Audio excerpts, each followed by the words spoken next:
ASEAN relations. I'm Shada Islam. I'm Senior Advisor at European Policy Center, and I am here with a number of very, very important experts, people with great knowledge and experience of both the European Union and ASEAN. And we're going to talk about the future of this very important region-to-region relationship. Now, a couple of weeks ago in Singapore, Hwee, who is director of the EU Center in Singapore, she and Ambassador Tommy Koh of Singapore, Ambassador at Large, they released a book, which I think is compulsory reading, really, for all of us who are interested in this relationship. It's called ASEAN-EU Partnership, The Untold Story. It's a collection of about 20 essays written from the ASEAN perspective on how they view ASEAN academics, policymakers, business leaders, how they view this relationship. So after this book came out, or we knew about the book, Ambassador Jaya Ratnam of Singapore, ambassador to the EU, and Noel Clehane from the EU-ASEAN Business Council, we decided that we would hold a conversation similar to this one in Singapore. We would hold it here in Brussels and get together with friends and people who are interested in this relationship to dig deeper into what lies ahead. Now, for a very long time, we've talked about the similarities and the differences between Europe, the European Union, and ASEAN. But we're living in very critical times. We're living in challenging times. And I think it's important now that we look ahead, not just to the possibility or not of a strategic partnership or a free trade agreement between EU and ASEAN, but to practical steps that we can take together as regions to work on, I believe, three things. First of all, tackling the pandemic. Ensuring vaccine security, fighting vaccine nationalism. Secondly, to ensure that we do have an economic recovery in ASEAN and in the EU. Now, Asia, in many ways, is bouncing back, but we have to make sure that the recovery we have is global, sustained, and green. And finally, even before Donald Trump entered the White House, the fragilized system of multilateral rules was really a challenge facing all of us. And US-China rivalry has, of course, fragilized and weakened the system even more. At EU and ASEAN, what can they do together to shore up multilateral rules-based order? So as I said, to discuss this, we have four very experienced people with us. I'll introduce them very, very briefly. Ambassador Jaya Ratnam, Singapore's ambassador to the EU. Hwee, as I said, director of the EU Center in Singapore, ambassador of the EU to ASEAN, based in Jakarta, Igor Driesmans, and Noel Clehane, representing here the EU-ASEAN Business Council. Now, for all of you who want to ask questions, there is an icon, I think, on your screens, raise hand icon. Please raise it, and I will give you the floor for questions to our experienced panelists, but also you can send in your questions through the chat function. So please, Ambassador Jaya Ratnam, let me start with you. Looking ahead, was I right in defining three areas of cooperation? What else would you add to this? Thank you very much, Shada and the EPC, for pulling this together, as well as sincere appreciation to Noel and our friends at the EU ASEAN Business Council for their steadfast support. Good to see my friends Hwee and Igor again. The book itself offers a ASEAN perspective of the relationship. The articles are replete with the promise of the relations, but also a frank appraisal of where we are right now. I think, as you have clearly outlined, the key issue facing us is not a retrospective, but where we go from here. And for this and for the ASEAN perspective, I highly commend this book. COVID-19 clearly offers an opening to reset the relationship. As our economies open, the need for open economies, the need for common standards and rules to govern them, and the need for effective institutions, whether at the regional or the multilateral level, has never been stronger. And if the ASEAN and the EU can work together, that makes us a force to contend with, particularly at a juncture when geopolitical competition is training multilateralism. The three issues that we face are a common one when we're in a post-COVID world. How to have a functioning multipolar world, how to deal with a digital world, how to deal with a green and how to deliver a green and sustainable economy. And on this, the EU and ASEAN share common interest.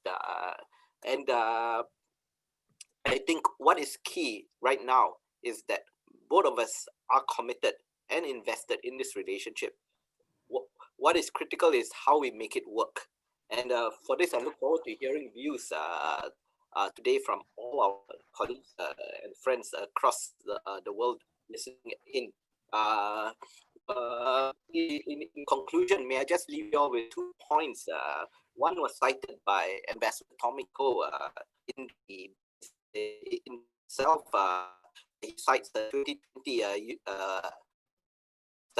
survey of the EU ASEAN's second most trusted after Japan. Tommy knows that therefore there's much will ASEAN to the EU, and he puts the statement that the EU should take advantage of this happy situation to raise the game with ASEAN. In terms of raising their game with ASEAN, my friend Noel will speak a little bit more about it. Is that trade investment front, you do see shifting patterns in terms of the EU on trade and investment. The data from last year shows ASEAN's third largest investor, third largest trading partner, and we'll have to see in coming years how the impact of sanctions, which predated COVID, and the severe disruptions of COVID will change this picture of EU-ASEAN relations. The trade. I'll leave it at that and look forward to hearing from everybody else.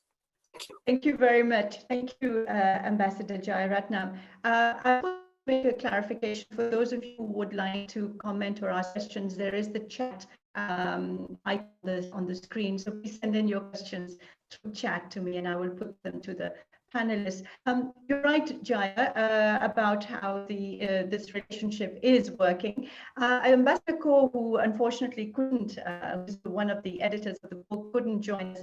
He also said that, I mean, 2 interesting things. He said the EU without UK will be stronger. He said one of the problems facing, or the challenge facing the EU was nationalism. And he made a parallel, I think, in his article, in his introduction, to the challenge facing the EU and ASEAN in connecting with citizens. He said it was a similar challenge for both the regions. Let me turn to Hwee. Hwee, you edited the book along with Ambassador Tommy Ko, and you've talked about the need to reimagine the EU-ASEAN partnership. Just give us some of your ideas for reworking or resetting EU-ASEAN relations in this very challenging moment. Thank you, Shada. Thank you for organizing this, and good morning to friends in Europe, and good afternoon to those who are from Asia, and good evening from those from other parts of the world. So this book, I think the central message of the book, if I may say, is that the current relationship between ASEAN and the EU is very comprehensive, it's good, but I think the sense in coming through the essays is that it could be better. Right? In an increasingly fragmented world driven by the intense rivalry between China and the US, it is ever more important for the EU and ASEAN to step up their engagement to showcase the importance of building an inclusive multilateral rule-based order. I think we do not want to enter into another Cold War, and I think both regional organizations that have been such key players in providing peace and development in their own regions should really step up and promote better interregional work together to build back better, as the UN slogan would say. Some of the key takeaways of this book are that, as I mentioned, both ASEAN and EU must focus on the broader strategic picture and not let our differences stop us from moving forward in areas where we have convergent interests. I think that comes across, as I said, as one of the key points. I think we are 2 regional organizations with vast differences and diversities, but that, as I said, there will be differences, but we should not let those differences prevent us from finding some common grounds to move forward. And as Ambassador Jaya has said, I think the COVID-19 pandemics, which has exacerbated many of the tensions and problems that we all collectively face, this is it's an opportunity for us to reset our relationship, to take it forward. We should therefore work harder to find creative and new ways to reach compromises. I think the key is that we should in some way look at co-creating rules and standards for new areas of cooperation, whether it is in digital trade, cybersecurity, and all that. So these are some areas, new areas, emerging areas where the rules are still sort of not quite set. And this is some areas where we should really, I think, focus on. The other thing that came through the book is that the EU has indeed stepped up its presence in ASEAN in recent years and should continue to engage the region with sincerity. But at the same time, there's also the need for ASEAN to be more visible as a collective entity in Europe and broaden its engagement with the different EU institutions and agencies, and not just focus on, say, the Commission, but in fact, for instance, the Parliament. I think ASEAN needs to realize the important role that the European Parliament plays, and therefore broaden its engagement with the various institutions and agencies, and also with European civil society. Both should renew efforts to reintegrate the negotiations towards an EU-ASEAN comprehensive air transport agreement, and also an EU-ASEAN FTA. I think to conclude the negotiations for the comprehensive air transport agreement would be very significant, taking into account how to revitalize the aviation industry, making air travel safe and sustainable in the aftermath of the COVID-19 pandemic. We should, of course, strengthen cooperation on human security, especially in the area of public health and pandemic preparedness. I think as we, and of course, people are saying that there'll be more of this kind of pandemics to come. So we should really learn from the experience of dealing with COVID-19 and see how to be better prepared on this. And of course, again, we have to really start thinking of how not to get ourselves caught in the tensions between US and China, and to seize the initiative to also offer our leadership in areas where we have common interests.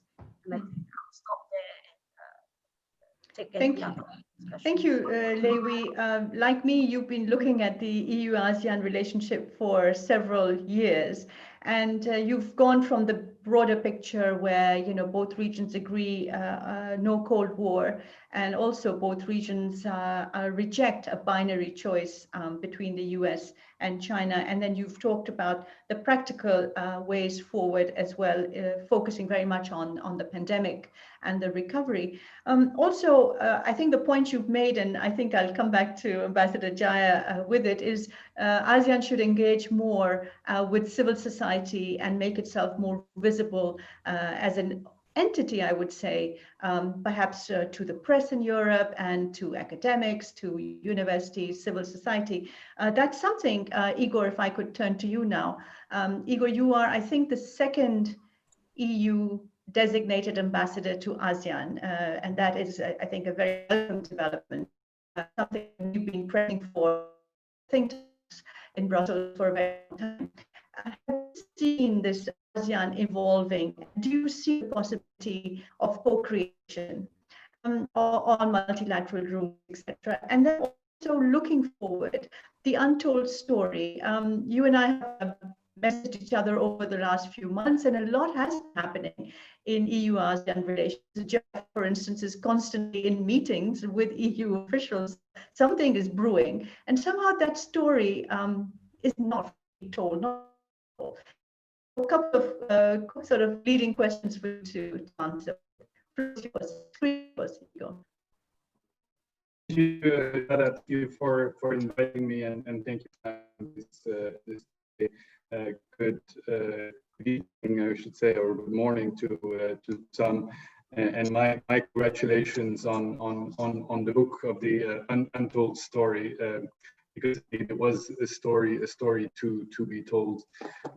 Now, I think the speakers are right. Basically, the COVID crisis has put the world upside down in terms of the economy, but also in terms of international relations. So it does offer an opportunity to put the relationship on a stronger, a bit of a different footing. And maybe I should take it one step back and look at some of the EU interest we have in ASEAN. First, we have a very strong geopolitical interest in ASEAN. We see a strong ASEAN as good for the EU. And I don't know if that's true for all players around the world. We see an interest in ASEAN's economic and political security, community building, but also its strength within the regional architecture as a good thing for the region, because it's able to manage tension, but also for the world. So we want to work with ASEAN in strengthening its position there. Secondly, we have a green interest in ASEAN. We all know ASEAN is growing very rapidly, economically, demographically, but also in terms of CO2 emissions. The figures, or the potential figures of CO2 emissions in the coming years is staggering. A third interest is obviously an economic interest. If you look at the rapidly expanding middle class, the thing between now and 2030, despite the COVID crisis, offers a lot of trade and business opportunities for Europe. So basically, what I would argue is that in order to address some of these interests and challenges, our partnership has to evolve and adapt, and the COVID crisis is a bit maybe of an electroshock in that respect. First, you mentioned multilateralism, Shada. We, as Europe, have, as always, chosen the path of multilateralism when it comes to the production and distribution of vaccines, invested heavily in the COVAX facility.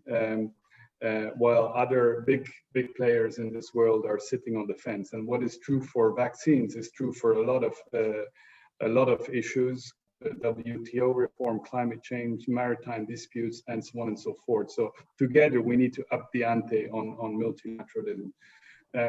Secondly, on the economy, our plans for recovery are more alike than one would think at the first sight. Both the EU and ASEAN are working out plans that basically have sustainability as a part and parcel of the recovery plan, because we know we need to build back better. And going forward, this is something that the EU and ASEAN should work on very intensely. I'm talking about the Comprehensive Air Transport Agreement, but I'm also obviously talking about the whole green agenda, where there's an awful lot to do. So in a nutshell, it is a bit of a peculiar moment for EU-ASEAN.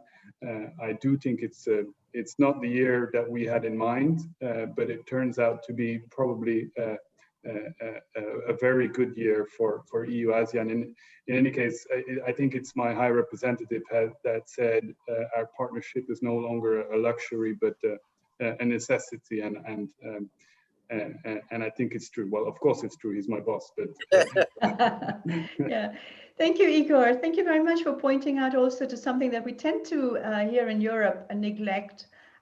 Is the geopolitical interest in ASEAN. We think geopolitics and we think China, we think Russia, we think the United States, obviously, and we need to look at ASEAN as an important and a long-standing geopolitical player. Can I just ask you a very quick question? So Jaya, I know in Brussels is very busy with meetings. Are you as busy with meetings with your ASEAN counterparts, brewing things, preparing initiatives, etc., as he is here? Is it a very busy time for you? It is a busy time, although the meetings happen almost exclusively online, but it is a very busy year on all of those files. We are making good progress. You know, there will be the big ASEAN summit, of course, in the next few weeks. But there'll be engagement on economy, on vaccines. We hope a separate meeting on climate and environment. We'll have a higher level climate and environment dialogue in December, we hope, as well as a possible meeting with our foreign minister. So a very, very intense agenda.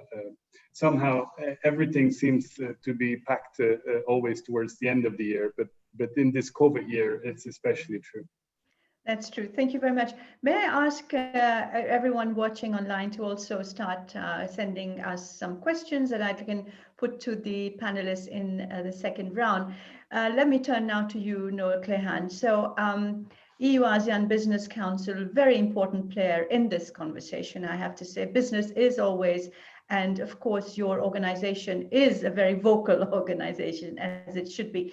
The latest EU-ASEAN Business Sentiment Survey came out a few weeks ago, and without divulging what your story, it really did say that they see ASEAN as a very important, your business representatives see ASEAN as a very good economic opportunity, but also some frustration, disappointment at the pace of integration happening in the region. The screen's yours, Noel. Thank you, Shada. Well, the disadvantage coming last, of course, is all the clever things have been said, and Ambassador Driesmans has taken all my positive economic data for himself. But no, I've read the book as well. It's a great book, and as I said to Hwee earlier, the only thing missing from it, it is a great book, is the European perspective. And I think there are European perspectives untold for the sequel, assuming that there will be a sequel in the relationship is up to 60 years old. EU-ASEAN Council, with history in Singapore, as touched on, an annual business sentiment. And for many positives this year, the trend is negative, and as always with sort of the trend that really rather than the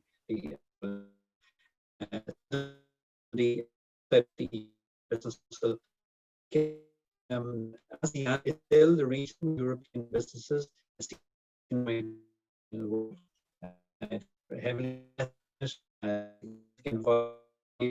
Based on the last mission figures I have, it's 140 billion euros worth of imports from ASEAN. That figure is probably higher now, and almost 100 million in exports.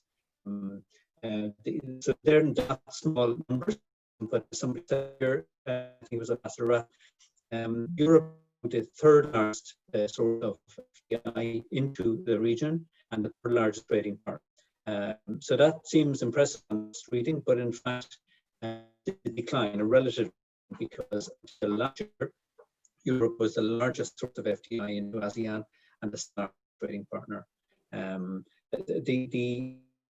It's not a retrenchment on the part of European businesses out of ASEAN, but rather a more active engagement and investment by other players, no Japan and the United States. So just it's but still a very, very significant number that in by European businesses. Some of the findings that are maybe of interest to discuss. Our members. Could I just got there? Could you please make sure we can hear some? Just turn all your off. Sorry, please. No problem. There are many positives in the survey, and there are in the relationship. A couple of points that to be either in ASEAN or in EU-ASEAN relations. In terms of ASEAN itself, our members that the economic integration of the region was at a standstill, and the ASEAN community, the AC blueprint itself, is not moving forward in any notable way. We're still left with significant numbers of non-trade barriers for region trade that's within ASEAN. making it difficult for greater economic integration, of course, but also for our members to trade and invest in and out of the region. There are a significant number of frustrations in terms of customs procedures, a lot of archaic procedures around paper transactions and stuff have been taken off and put on different drugs between ASEAN. Not to little complaints, but our members feel that is disappointing things that the AEC integration has slowed down. Coming to the other end of the stick, as it were, there's also a sense among our members the momentum to region free trade agreement has dissipated somewhat and replaced by an EU policy of maybe step-by-step bilaterals will lead it to region. Our members indicate in their responses that that approach is, in their view, suboptimal.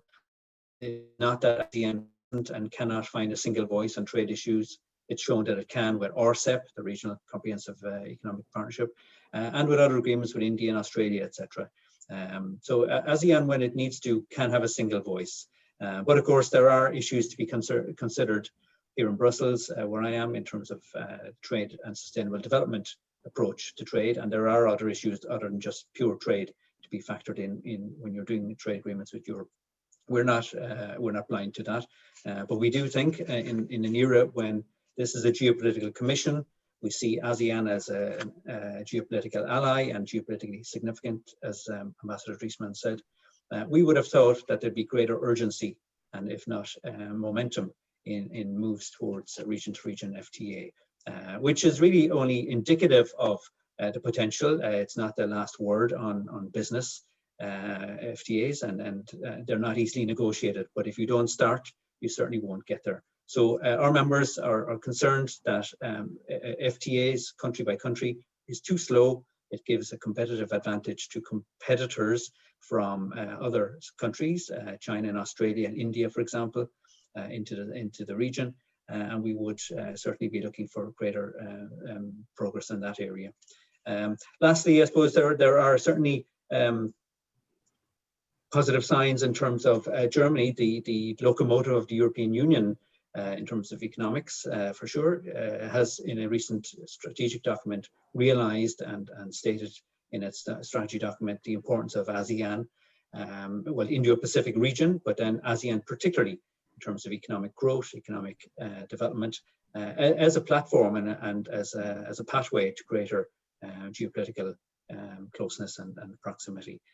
All feeding into, of course, hopefully synchronized recovery from the pandemic and transfers of knowledge and experience from Europe to support the many billions of euros that have gone from Europe. But the things like the Green Deal can be of great interest to ASEAN if packaged and delivered and supported by the EU in terms of a green recovery, a better recovery, and a sustainable recovery. So I'll stop there and take questions maybe later. Thank you. Yes, thank you very much, Noel, for making some very, very important points about the fact that when needed and when it is urgent, ASEAN does speak with one voice, and we have the RCP, as you said, the Regional Comprehensive Economic Partnership. There's a question coming in, several questions coming in, so do keep those questions coming in that I want to put to all of you. This is from Euractiv, a colleague called Vlad. And he wants to know about the differences in the EU and ASEAN challenges when it comes to the green transition. Obviously, we've talked about this, all of us, saying this is going to be a very important area of convergence and discussion. There will also be divergences, and we can foresee some of them already over the palm oil issue and the carbon adjustment tax, border tax.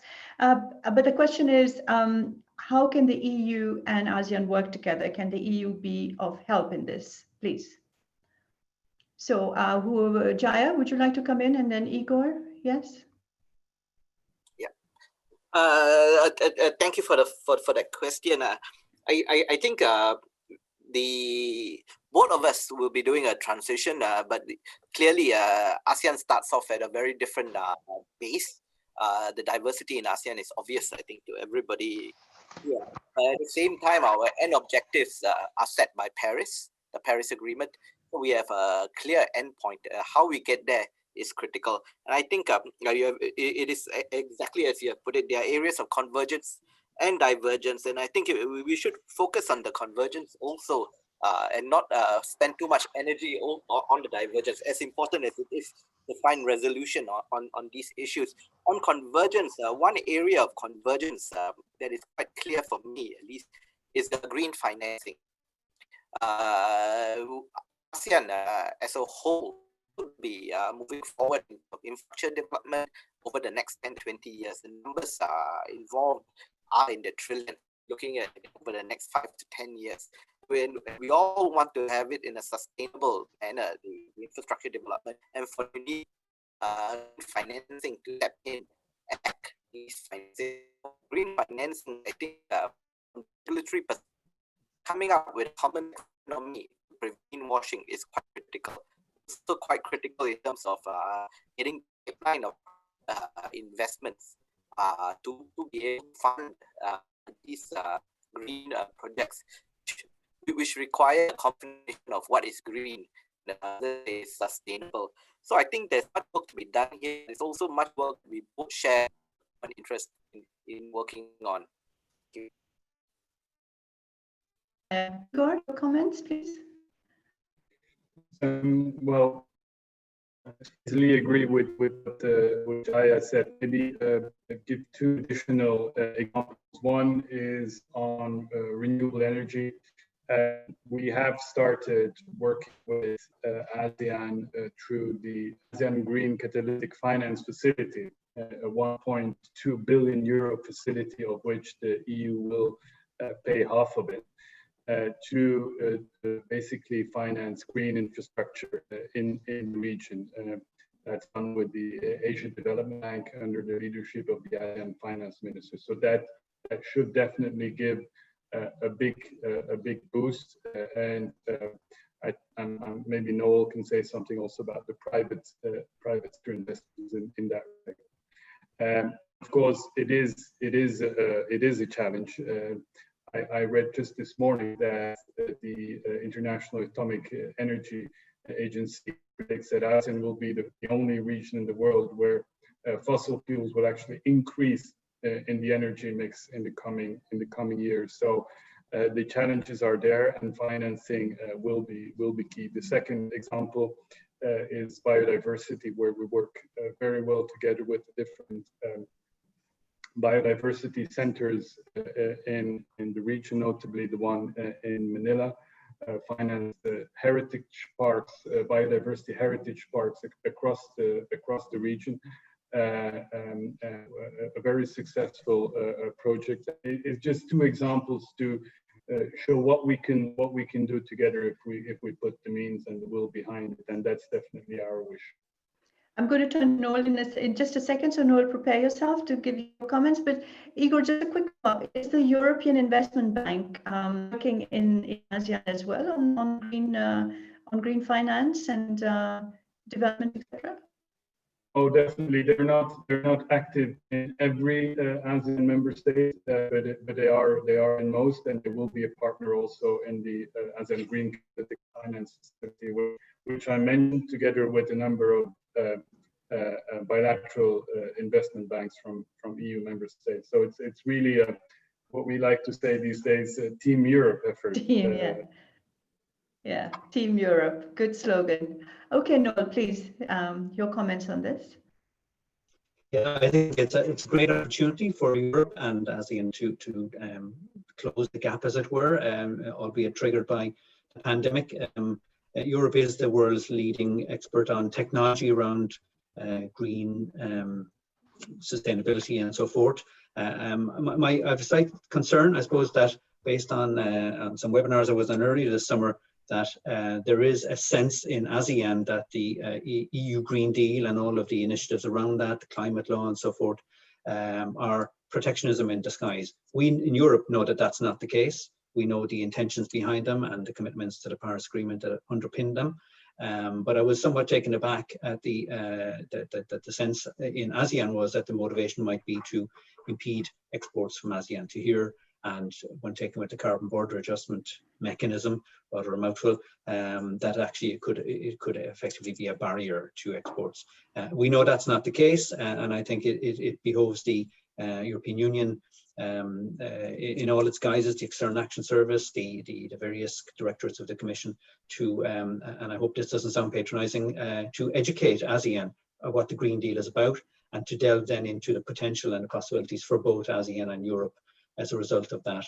The catalytic finance tool has already been mentioned, but there are also huge potentials for technology transfer and for the driving of common standards. And I think this is an area where Europe seeks to be a high standard environment and set global standards because they're good standards, not extraterritoriality for the sake of it. And I think in a world with China and the US taking divergent views around technology generally, and not just green technology, it's important that the standards we would use would be able to speak to each other. And in that sense, I think the closer Europe and ASEAN are around standards, green standards, technology standards, the more close the relationship can be in business terms. Two quick follow-ups, and I have a couple of other questions coming in for Hwee as well on geopolitics, but just to follow up. The climate diplomacy side of things at the EU level, I think, could really do with a bit more gloss. I mean, really, we're not communicating the Green Deal, and as you pointed out, Noel, creating a bit of uncertainty in the world about what the plans are. But that's possibly because we don't know ourselves yet, and we're still in a conversation internally on several aspects of it. But my question to you is really a very quick one on supply chains. And the due diligence work that's being going on now in the European Parliament of ensuring that the supply chains are clean and green. Is that something that will be top of your agenda when it comes to ASEAN, where the supply chains are quite active, right? Is that for me, Shada? Yes, please. Yes. Okay. Yeah. Yes, it is. I think supply chain. You want to have been living in a cave not to realize there is supply chain reordering going on in the world. I wouldn't go so far as to say it's mass reshoring. That's not happening. And reshoring, as some populists might have felt, as in from China back to Europe or back to the US. What we're finding is companies, depending on the industry, because it's easier for some industries than others, are looking to diversify their supply chains, and ASEAN is an obvious beneficiary of that. Certainly many of our members in the EU-ABC and many clients of the organization I work for, BDO, are looking to diversify and add additional, rather than relocate their supply chain capacity out of single jurisdictions, not just China. ASEAN is an obvious beneficiary, but at times I think its ecosystem is just not supportive of a very sophisticated manufacturing environment. It isn't homogenous across ASEAN, and while some countries like Vietnam and Thailand stand to be immediate beneficiaries, the region as a whole may not see the beneficiaries. So I think Europe can work with ASEAN in that regard, and particularly as the Parliament takes forward supply chain due diligence, mandatory or otherwise. I think it would be important that ASEAN and the EU are speaking the same language, so that any supply chain due diligence that's done for exports from ASEAN to Europe meets the standards required and keeps the flow of goods and services as seamless as possible. Thank you very much, Noel. Hwee, there are two questions really for you. One is from Richard Gyasi. He's from the Leiden Asia Center. Hi, Richard. The question is, where do the EU and ASEAN diverge on geopolitical issues? And the second question is from Barak Kurel, and he's wondering about the impact of the US elections, whether it's Biden or Trump. Do you foresee a change of policy towards ASEAN, and especially regarding China? How will that impact your relationship with ASEAN's relationship with China? Hwee, screen's yours. Right. Okay. Thank you for that questions. I think in terms of geopolitics, I think we have much more convergence than divergence. As I have mentioned briefly just now, I think both EU and ASEAN do not want to be forced to choose between going with China or going with the EU, because they are both important partners in their own right. So we do not want to be forced into a new Cold War. We don't want to take this sort of a alliance against someone. I think we can all find ways to work together and compete at the same time. So I think that is to me, more convergence than divergence. And this is where we really need to focus our minds on this big picture, that we should not add to the further fragmentation of the world, and should really commit ourselves to the multilateral rule-based order that we say we believe in. So I think this is what I would say with regards to that. With regards to the US elections, whether it is Biden or Trump, I think we hope that there will bring a certain, I think the tensions with China will continue with regards to whether Trump or Biden. I think the kind of rivalry and the intense competition will continue. But of course, maybe the tone will be slightly different if Biden becomes the president. On its relations, on whether that will also change the way the US deal with ASEAN countries, I think probably, as some of them say, Biden will probably take a more multilateral approach towards his partners and allies in the region. And I think, but again, as we say, whether seen from the Southeast Asian perspective, whether it's Trump or whether it's Biden, we do not want to be forced to choose sides, right? We want to have both in the region and to continue engagement in whatever where there are common interests. So I would say this is how I would see the ASEAN position. Mm-hmm. Maybe just two very quick points following up. In many sort of strange ways, the Trump administration, by America First policies, has actually encouraged the EU to start thinking seriously about strategic autonomy and, standing on its own 2 feet in many areas. A quick follow-up to you would be: has that happened also in ASEAN? Has it also sort of made you rethink relations with America, not necessarily, but working closer together? You said that there was a lot of excitement about integration happening in ASEAN, lots of visits when you can have those visits between countries, and people were looking into ASEAN rather than out because that's where the excitement was. And my second point would be, I was just reading somewhere that Biden's foreign policy agenda, as it's set out at the moment, talks about the Asia Pacific and not the Indo-Pacific. So that's quite an interesting little development in terms of language, but that language means quite a lot when we're talking geopolitics. Okay, Hwee, just very quickly, back to you. I'm not sure I get your question right, but let me try to, I'm not a expert on the US, but Trump, of course, is seen as a very unreliable, or US under Trump is seen as a very unreliable partner, right?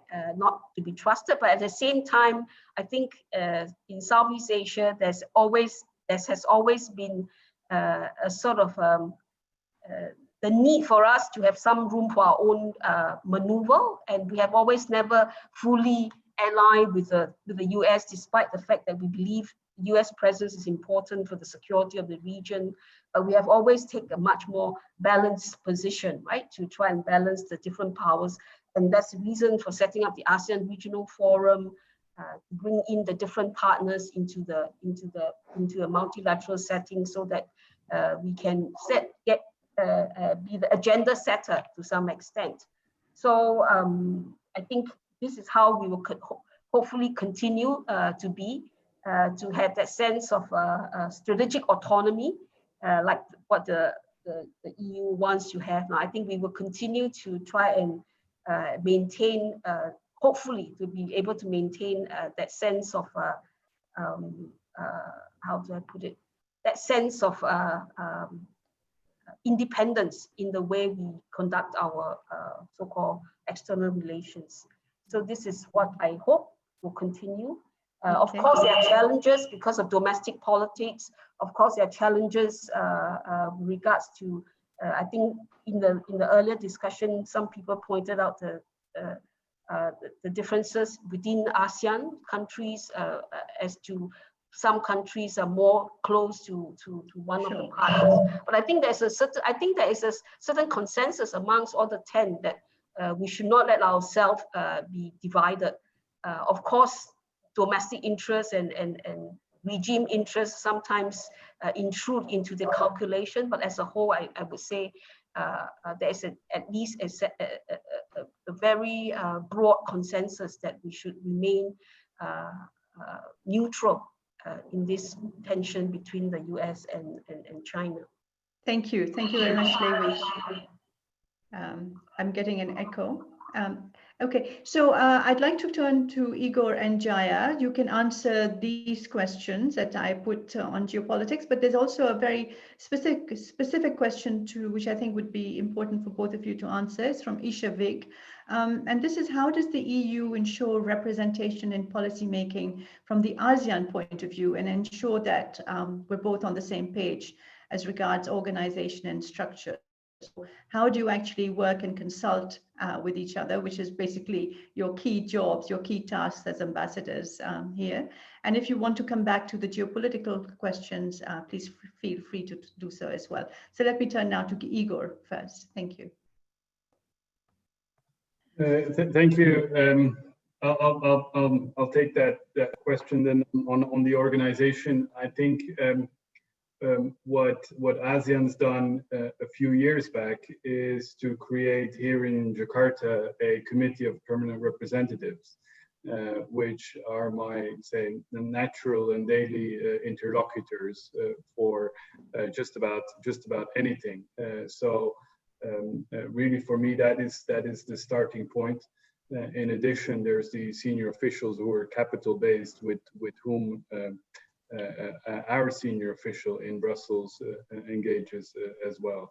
That you multiply with the number of areas on which we're working, be it economy, environment, and so on and so forth. So it becomes a very elaborate system of discussion, of dialogue at different levels, be that expert or be that senior officials. But really, the fact that we have here this group of permanent representatives, I hope allows us from time to time also to make the summary of those different strands of work. I hope that answers the question, Shada. Thank you very much, Igor. Jaya, please. It's always good to come after Igor so I can agree with him.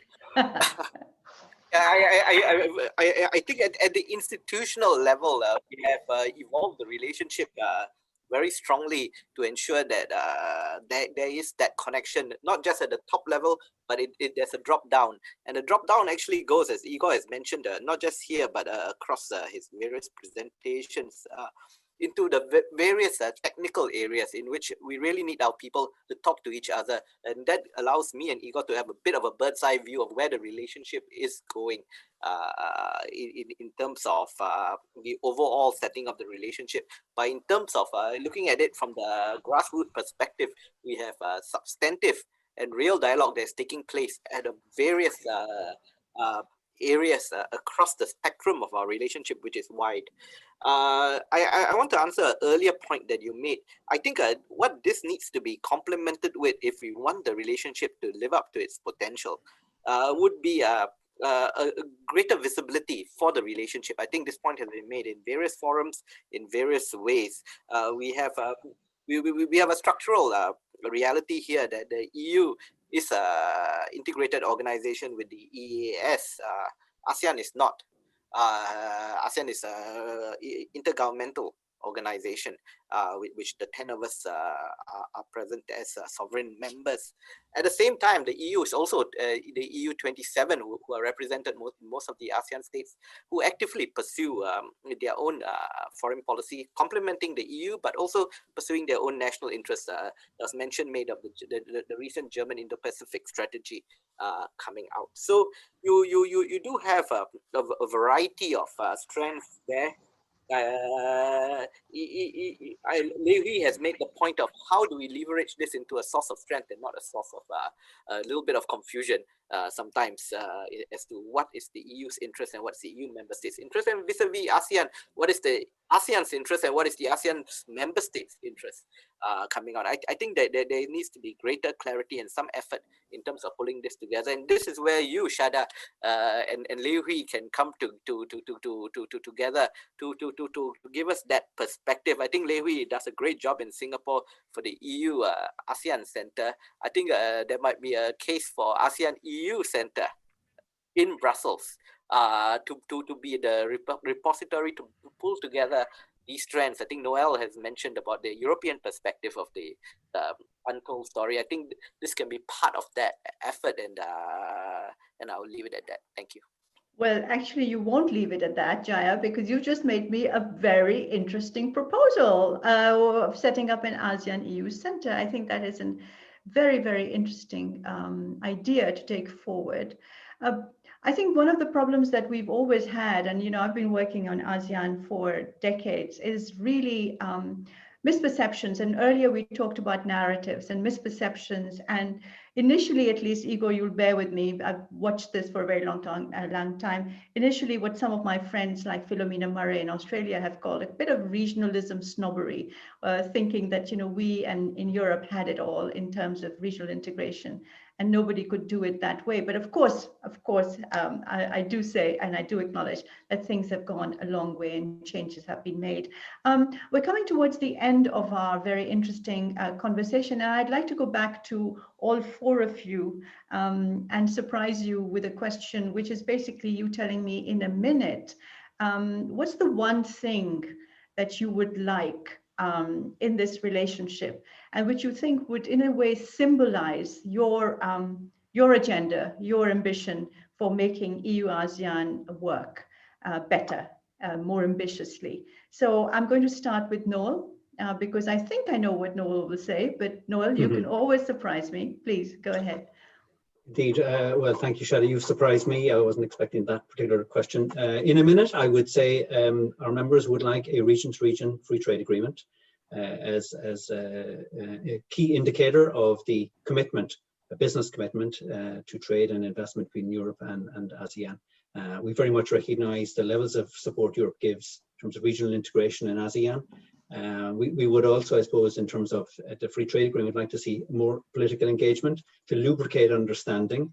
And I think in that regard, for example, the establishment of a European Parliament office or delegation in some part of ASEAN, Jakarta perhaps, might also ease relations and understanding between the ASEAN Parliamentary Assembly and the European Parliament. And that's particularly important when it comes to free trade, because Europe doesn't do trade agreements without sustainability and other factors coming in. And I think a key impediment up to now has been lack of understanding of European perceptions around trade, sustainable development, etc. And then perhaps a European misperception and misunderstanding around ASEAN centrality and the ASEAN way, plus the fact that it's an intergovernmental construct, not a sharing of sovereignty. So a free trade agreement, please, region to region, whenever it can be got to. Okay. Here it goes. I'll try and work that out for you, Noel. Let me turn to Hwee, but Hwee, I don't see you there, so I'm going to wait for you to put your camera on. And while I do that, I'm going to turn to Igor and ask him. Oh, okay. So Igor, you've been saved. Yes, Hwee. In a minute, please. And aspirations for EU and ASEAN is that both will emerge from the pandemic stronger, more determined to work together and play a more proactive role in shaping a new world order. And I think for this to happen, ASEAN needs to become more institutionalized and the EU needs to become more flexible. Okay, that comes from your article in the book, from your chapter in the book. So thank you very much for that. Igor, please.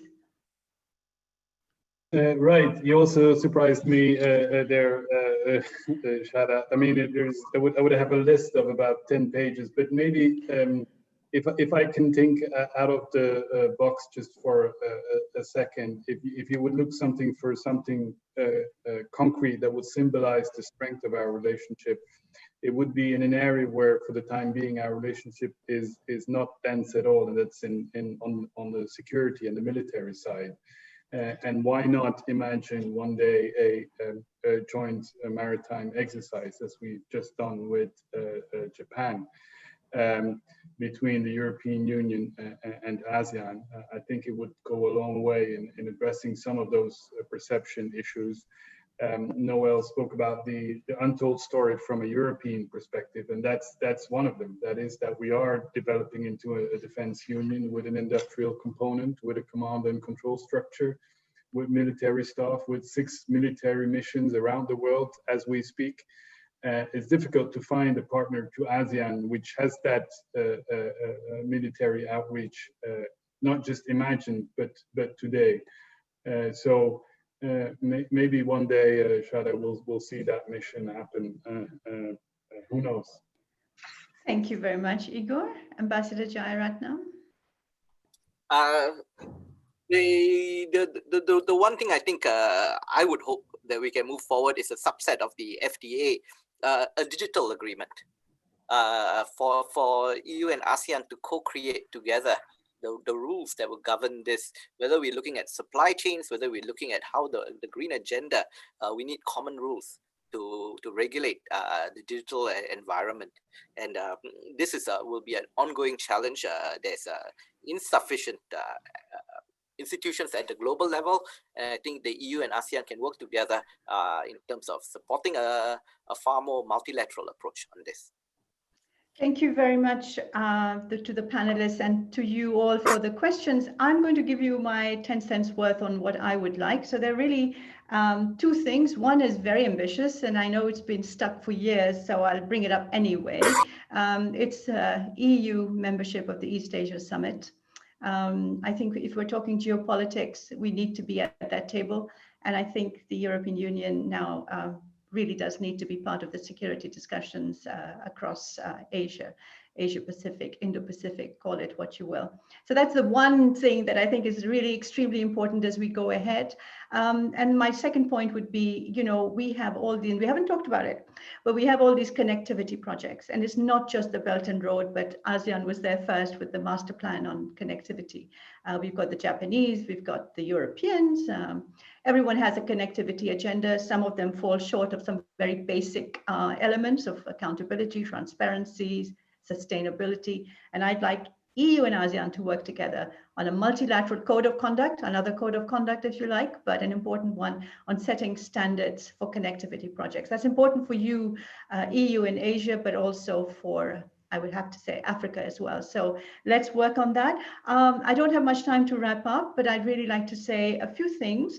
Once, thank you so much for the panelists, because we've looked, and this is what's amazing in this relationship. We've looked at the bigger picture, the geopolitics of it all, centrality of ASEAN, the European Union standing on its own 2 feet, and both, if I may say so, regions changing, evolving, with the pandemic having spurred and sort of made things certainly more rapid, at least people across the region are now more aware of the need for, if you like, regional cooperation. Here in Europe, I've taken part in several conversations, and everybody I've talked to has said we need to get our act together in terms of how we respond to the pandemic, even in terms of travel and access to vaccines and masks and PPE. So a real acknowledgement at the public level, I think, here in Europe and I think in ASEAN as well, of the need for regional cooperation in terms of emergencies and crisis.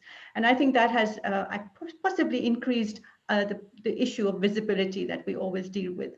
But so we've talked about the bigger story, but thanks to all of you, we've also talked about the different ways in which we really can work together going forward for this recovery that I think is desperately needed. So many of our young people are out of jobs, and there will be more jobs lost in the coming years as the real impact of the pandemic on the economies comes to life, and we see it. So we really need to work together. As I don't want to quote your boss, Igor, that's not my idea, but I do think that it's no longer just a luxury that we can afford ourselves as regional organizations, but really it is a compelling necessity for the very different reasons we've talked about. So enough from me. Thank you very much indeed to Ambassador Jaya, to Hwee, to Igor for joining us, and Noel, thank you very much to you. Without the EU-ASEAN Business Council coming forward and helping us, supporting us, this seminar and the roundtable before it could not have been held. So everyone working together for the same goals. Thank you very much, everyone. Stay safe, stay healthy. See you soon. Bye.